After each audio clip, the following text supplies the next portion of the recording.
Welcome to Biggest Spoilars, the destination for exclusive spoilers, latest updates. Port Charles wakes up under heavy clouds, but the emotions swirling through the town are even darker. It's supposed to be a day of joy, a baptism, a gathering, a celebration, yet a storm is pushing toward the hospital, toward the Quartermains, toward the people who have been avoiding the truth for far too long. And waiting in a quiet corner of General Hospital is a man whose memories have been fractured for months, but whose mind is about to snap back into devastating clarity. Ned Ashton, Eddie Main to some, opens his eyes. And with that small, simple movement, life for everyone around him begins to tilt into chaos. But the day doesn't start with chaos. It begins with hope. A shaky peace in Port Charles. The Corinthos house is unusually calm, or as calm as any Corinthos event ever gets. The furniture is polished, flowers arranged, and an odd hush hangs over the room as family members gather to witness a baptism meant to bring unity. Families mingle. Memories mix with tension. Conversations sparkle with forced enthusiasm, the kind meant to hide the deeper worries brewing underneath. Everyone wants this day to be a turning point. Some are praying for forgiveness. Others are pretending nothing is wrong. And a few are wishing they could simply disappear. Willow stands near the window, taking slow breaths. Every moment feels like a miracle after her illness, and yet she can't escape the sensation that something is coming, something big. Michael squeezes her hand and whispers reassuring words, telling her everything will be okay, even though he doesn't fully believe it himself. But baptisms don't pause the rest of the world. And in the hospital across town, a far more turbulent awakening is about to begin. Ned stirs, and the truth starts to crack through. General Hospital is rarely silent, but something about Ned's room feels unnervingly still.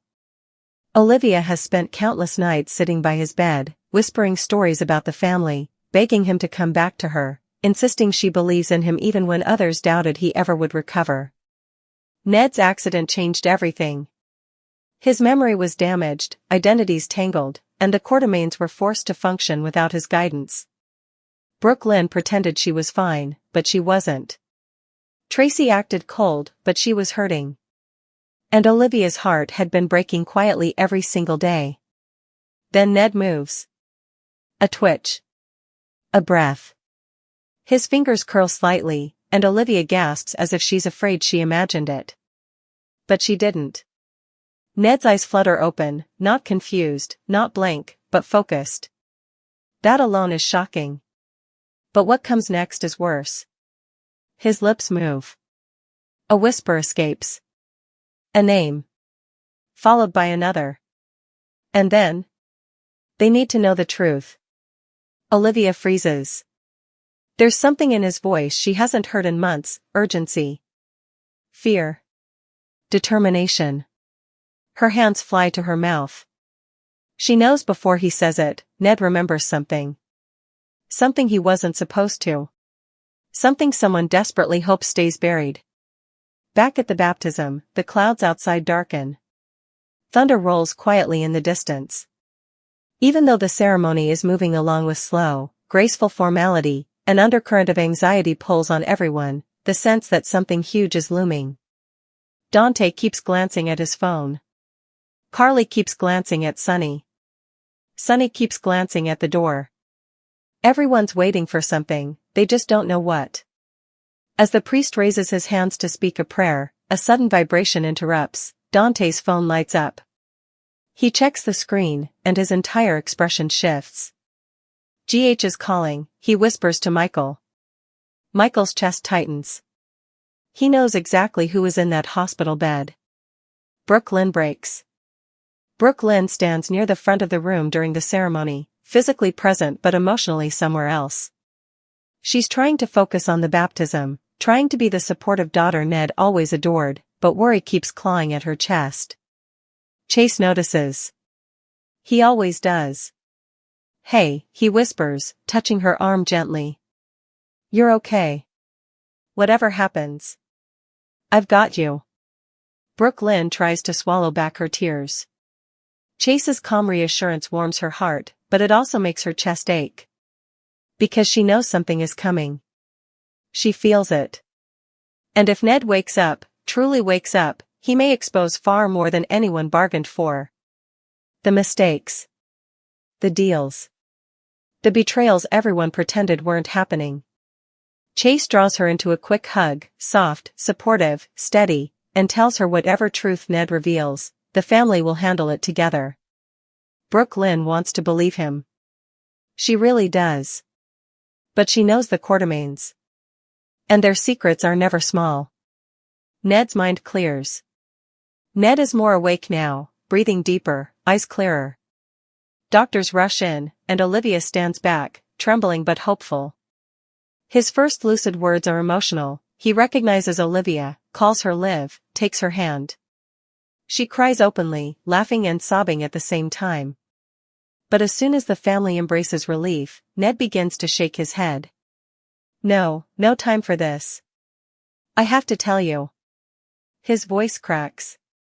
He grips Olivia's hand tighter. It wasn't an accident. They think it was, but it wasn't. I know who did it. I know why. Olivia gasps. Tracy freezes. Brooke Lynn pales. Doctors try to calm him, but Ned keeps pushing the words out, fueled by panic and adrenaline. He'll go after someone else. He thinks no one remembers. But I do. And if I say his name, everything changes. Olivia whispers. Who, Ned? Who are you talking about? But before he can answer, alarms go off, not because he's dying, but because his heart rate spikes dangerously. Doctors rush him away for tests, leaving the room thick with fear. Dante breaks the news. Dante returns to the ceremony with a grave look on his face.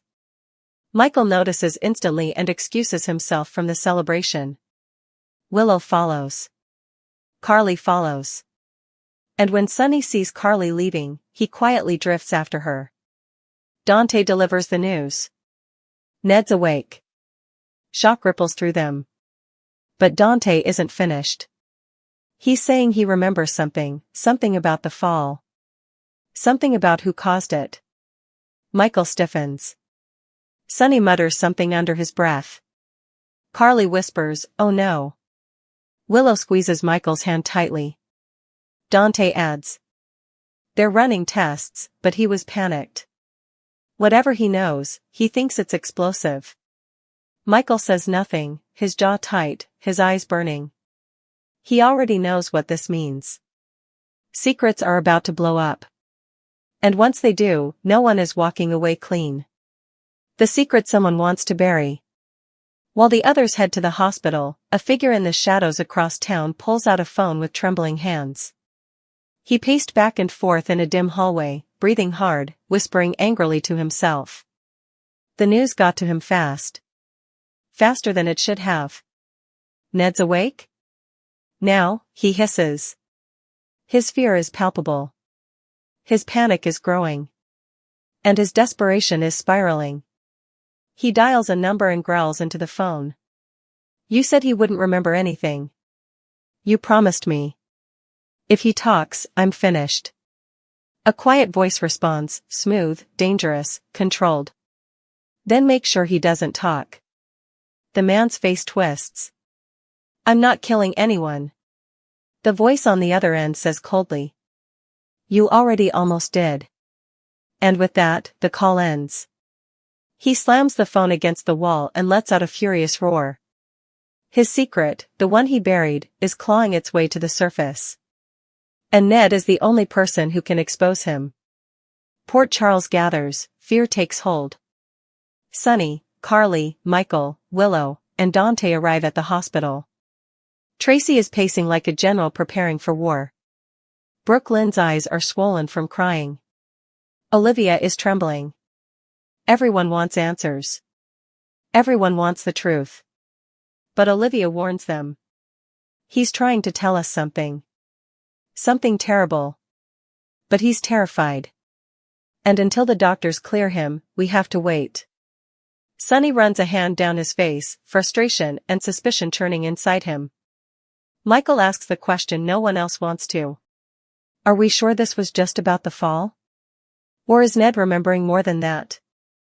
Something about the SEC? Carly stiffens. Tracy's eyes flash. An uneasy silence falls. Because if the SEC whistleblower secret resurfaced, if Ned didn't do it, and someone else did, then a chain reaction of destruction is about to begin. No one speaks. Because they all know the truth.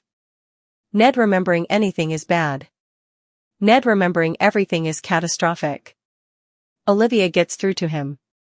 After an agonizing wait, Olivia is allowed in to see him privately. She sits beside Ned, takes his hand, and whispers. Baby, I'm here. You don't have to be afraid. Whatever truth you're carrying, we'll face it together. She strokes his forehead. He breathes slowly, emotion in his eyes. I tried to warn everyone, he whispers. But then, I fell. Or someone made sure I did. Olivia leans in closer. He hurt you?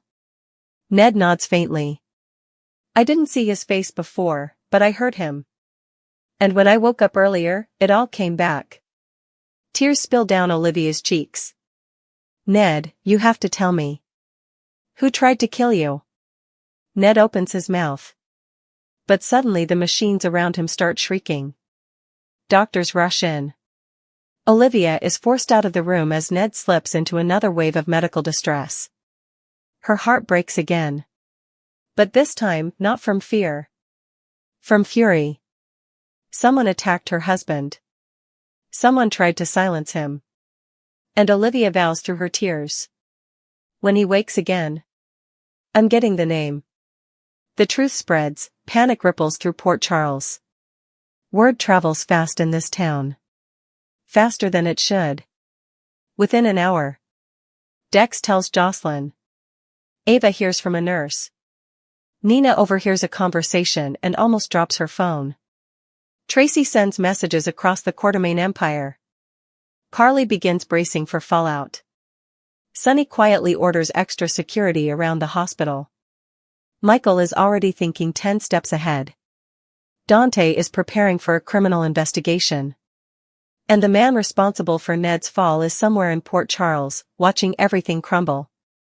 He slams a fist against his steering wheel and shouts. If he names me, I'm done. Then he vows to stop Ned, for good. Back at the Corinthos house, a party tainted by fear. The baptism party has lost its warmth. Everyone is distracted, whispering, watching their phones. Grandmothers cluster together. Aunts trade worried glances. Even the children sense the tension. Willow cuts the cake with trembling hands but forces a smile, telling guests everything is fine, even though nothing is fine. Michael keeps checking the door. Carly keeps checking on Willow. And Sunny stands silently in the corner, phone in hand, waiting for a call from one of his men. Port Charles may smile politely, but underneath the veneer lies pure dread. Because if Ned talks, the entire balance of power shifts. Secrets explode. Lives are ruined. Trust collapses. They all know it. They all feel it. And no one can stop what's coming. Ned wakes again, the secret is ready to burst. Hours later, the doctor approaches Olivia and Tracy. He's awake again. Stable. Cognizant. If he wants to talk, let him. Olivia rushes into the room. Ned looks exhausted but alert. She grips his hand with both of hers.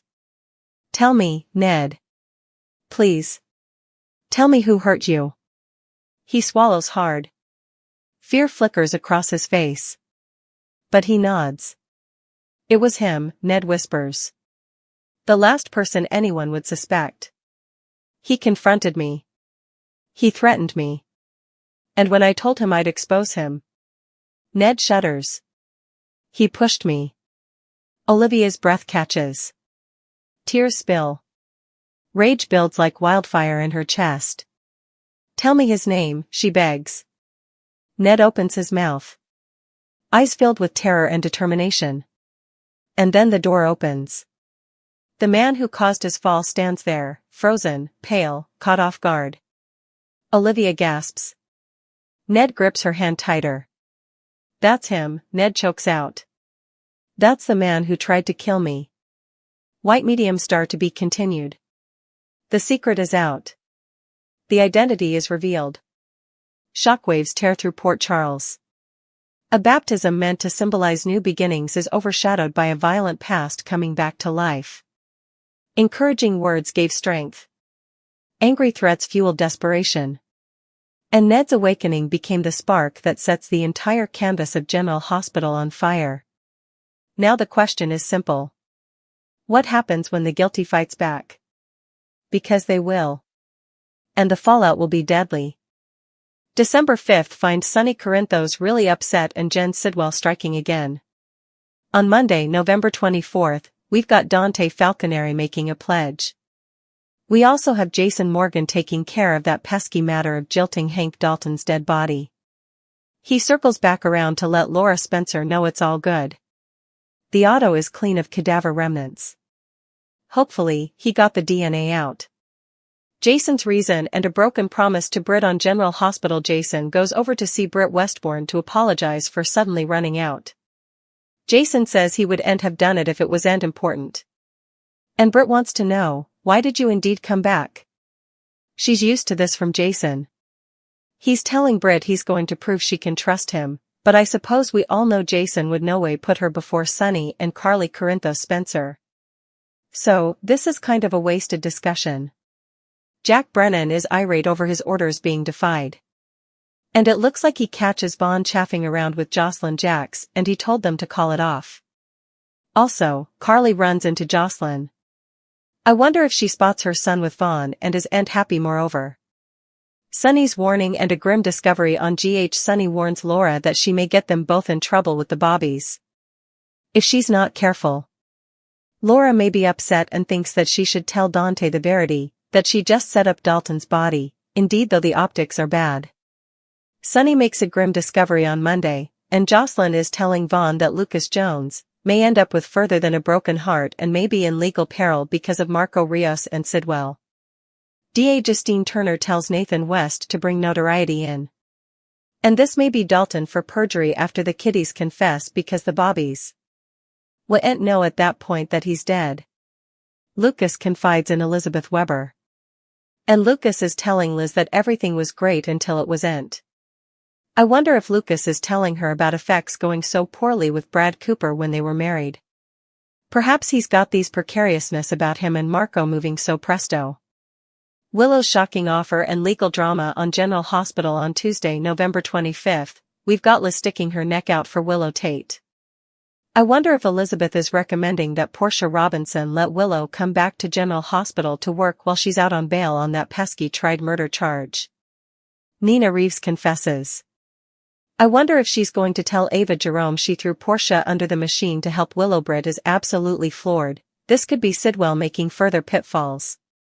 Drew Kane Quartermain proposes to Willow, and she may have to say yes to Drew just to keep him on the hook until everything is eventually cleared up in her legal mess and her guardianship mess.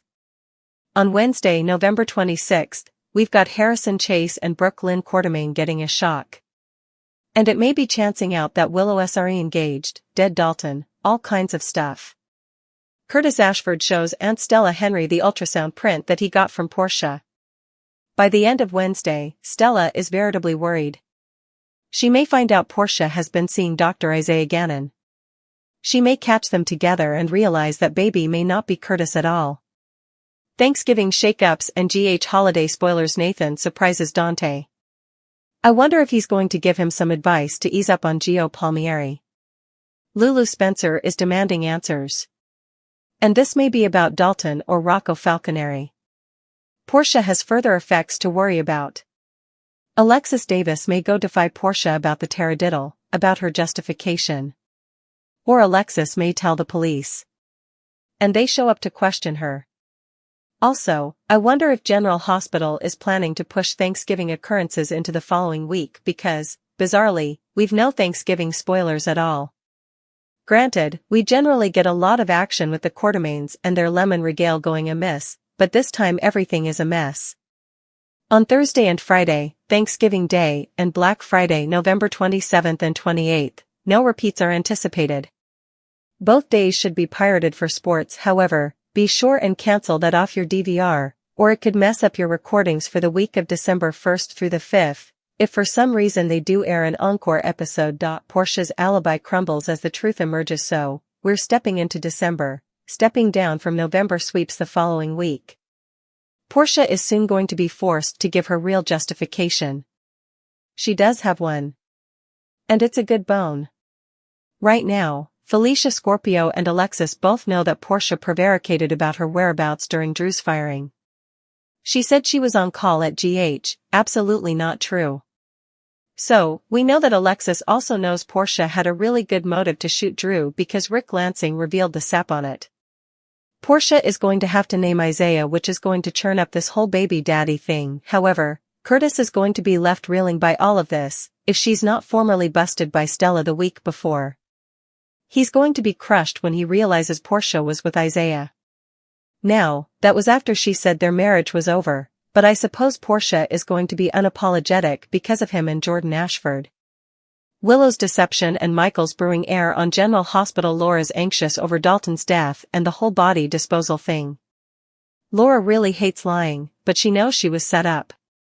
And I'm sure she's going to worry what Sidwell's going to do next, because I've no doubt he's going to strike again soon. Willow is forced to play mind games with Drew and kind of keep threading him along. She hates him and she wants Drew out of her life, but Willow can't cut those ties yet. Drew may soon go to the Bobbies. With a Michael Corinthos memory thing. And formally he finds out that Michael's justification is gone. That's the perfect timing. So, Michael is headed for some trouble soon. You might suppose it's air since he was setting up Willow and pushing for her to go down for a firing he knows she didn't do. But also again, she did bang his uncle, so I get it. Chase knows that Michael's justification is fake, but he's got to get the hard goods before this happens, and he's obviously willing to blow up his fellowship with Michael to exculpate her. Dalton's body is set up and new plots unfold on GH. Dalton's body is set up soon. And of course, Sidwell is going to be upset at his aunt in Laura's auto. Justine, the DA, is going to be forced to drop the charges against the kiddies since Dalton's not around to press charges. And his murder is going to be a much bigger case. Valentine Cassadine and Carly do some further conniving about Brennan's downfall. Jordan may tell Curtis that Trina Robinson got all up in her face and pledged that Jordan would no way be with Curtis. But I do suppose Trina's pitfalls are going to decelerate up Curtis, especially once he finds out Portia has been with Isaiah. Cody Bell and Molly Lansing Davis heat up and they may kiss soon. I'm really enjoying them. It's been an ultra-slow burn, however.